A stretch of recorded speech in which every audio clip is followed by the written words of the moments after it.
Do you ever feel like a ship in a bottle? Like you're contained in something larger than yourself that you can see through but can't get past? Well, that's actually one of the foundational problems in the history of modern philosophy, the relationship of the individual to the world around them, as we'll explore now in 5 essential texts of modern philosophy.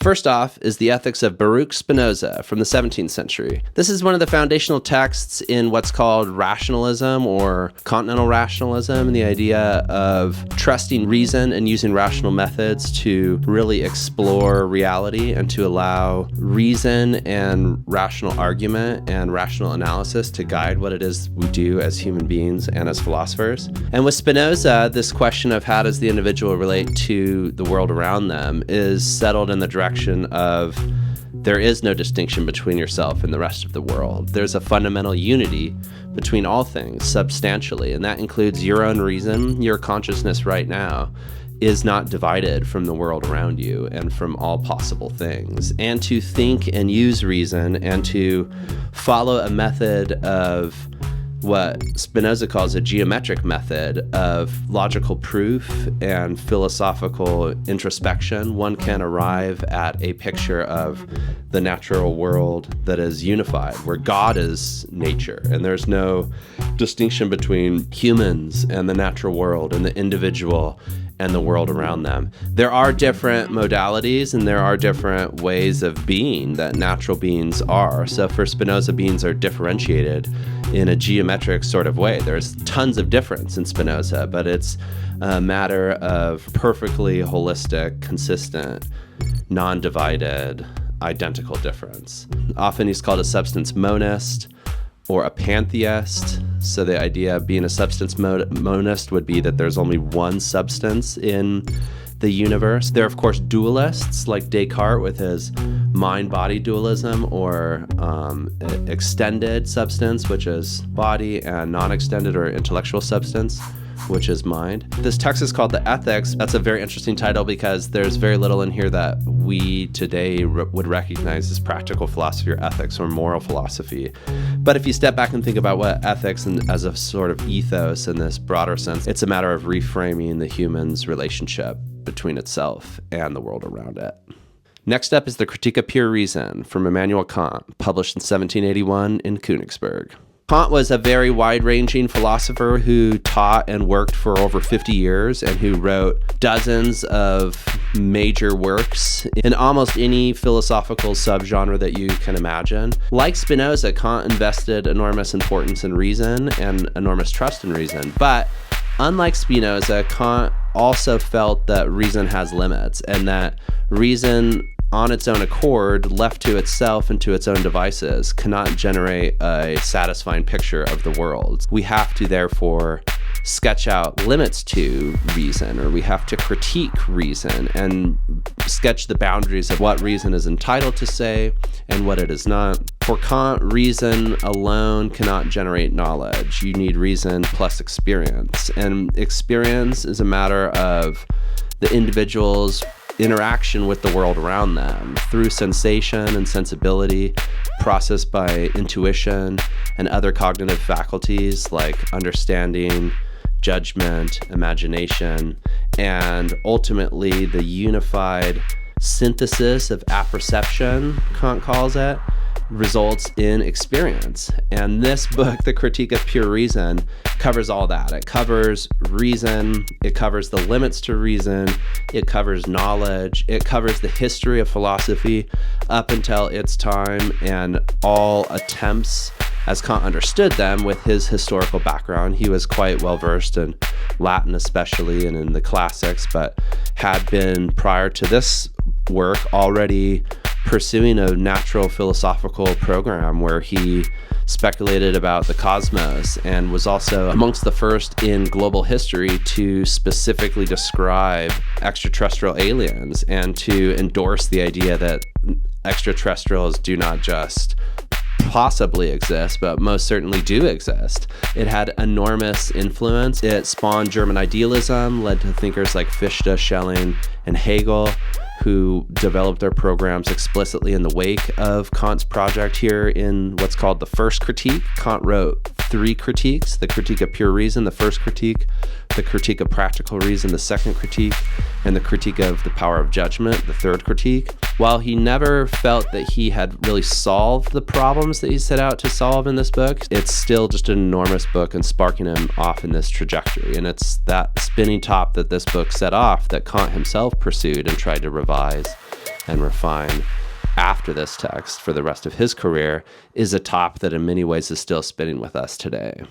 Next up is the Phenomenology of Spirit from Georg Wilhelm Friedrich Hegel, published in 1807. So Hegel was born here where I live in Stuttgart, Germany. Hegel led a pretty boring life. He did have an illegitimate son born to his landlady, for whatever it's worth. The Phenomenology of Spirit is seen as Hegel's first major defining work. It really established him as a thinker. It's a really important work in terms of thinking about the fusion of philosophy and history. And what do I mean by that? I mean that here's a text whereby the philosopher and the idea of what it means to do philosophy here is one that embraces the idea that truth and beauty and meaning and identity and knowledge and any sort of sense that we have of ourselves and the world around us, all of those things are not constant and are not immune to historical change.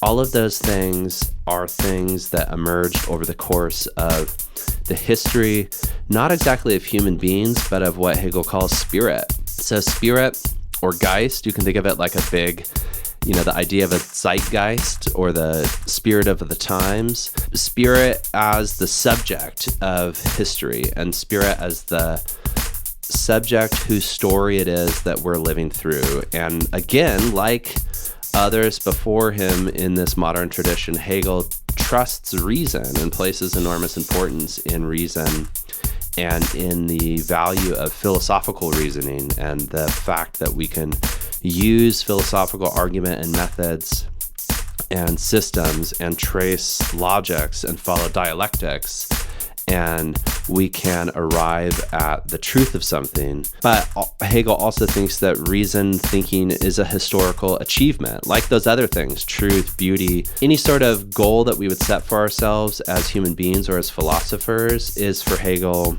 something that we can't just accept as a given. There's a bunch of stages here in the development of spirit: consciousness, self-consciousness, reason, spirit, religion, and absolute knowing. And so spirit actually passes through all these phases, then in each phase sort of absorbs the previous phase into itself and learns lessons and keeps on moving and developing.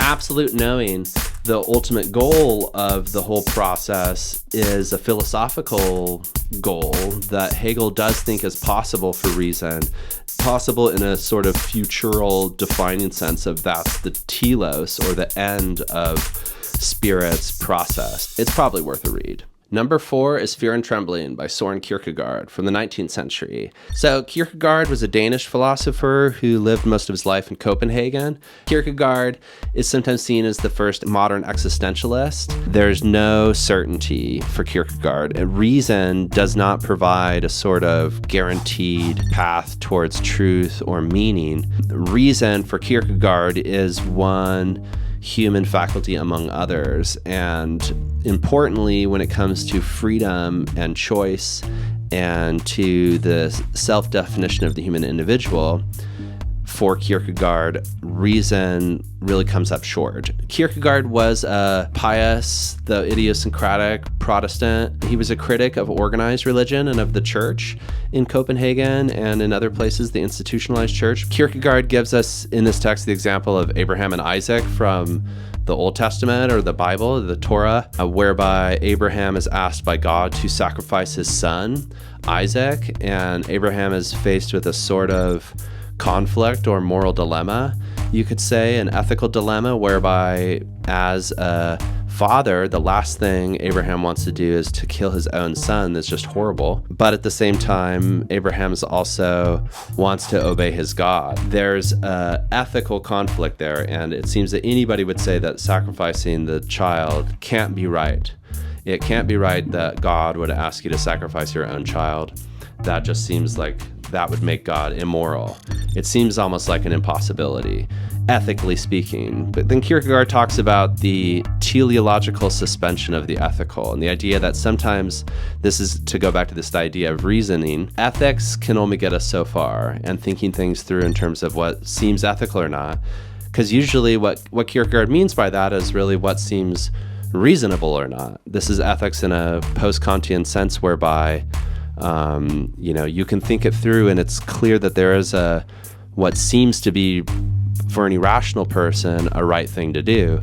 But nonetheless, here, this is an example Kierkegaard puts forth with the Abraham and Isaac, whereby faith needs to intervene. And so he understands faith in contrast to reason. He describes the idea of a knight of faith, riding out there with the armor on the horse of faith, with carrying the lance of faith and all that, and making a leap of faith, jumping over that chasm of decision making, just like Abraham was forced to do with regards to Isaac.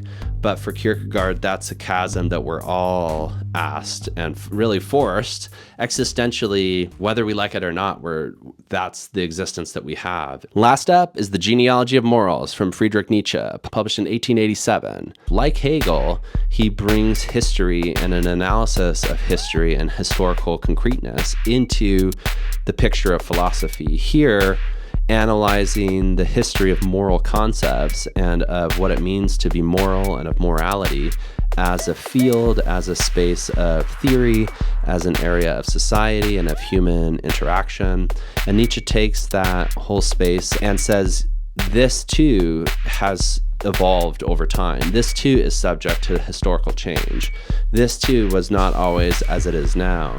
This too can be placed into a historical network. Nietzsche follows in the footsteps of Rousseau, Marx, and others in being skeptical of modern civilization or society and the so-called advances of society.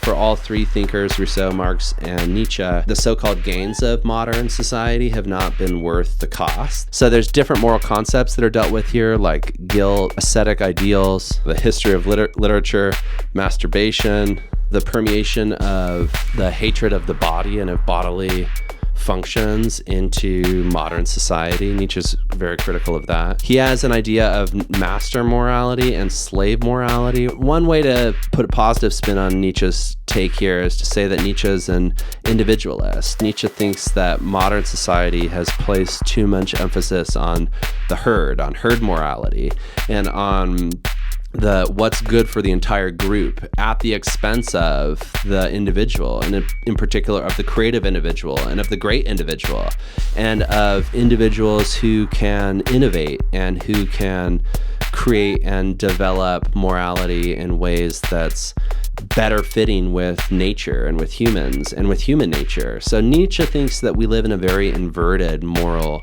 space, and in modernity, and I'd say that's in Nietzsche's modernity as well as our own, we're bent up and twisted against ourselves. And in some ways, the whole point of Nietzsche's genealogical critique is to take those twisted roots, to follow them back. Once you've unraveled this genealogical nest of roots, then what do you do with them? Do you further unbind them? Do you trim them? Do you keep some and try to get rid of others? Do you rearrange them? For Nietzsche, the power of genealogy is that it shows that we're rooted in one way and we don't have to be rooted that way. So thanks very much for checking out this look at the history of modern philosophy. If you like this video and want to see more, remember to like and subscribe. And see you for the next one of these. Bye.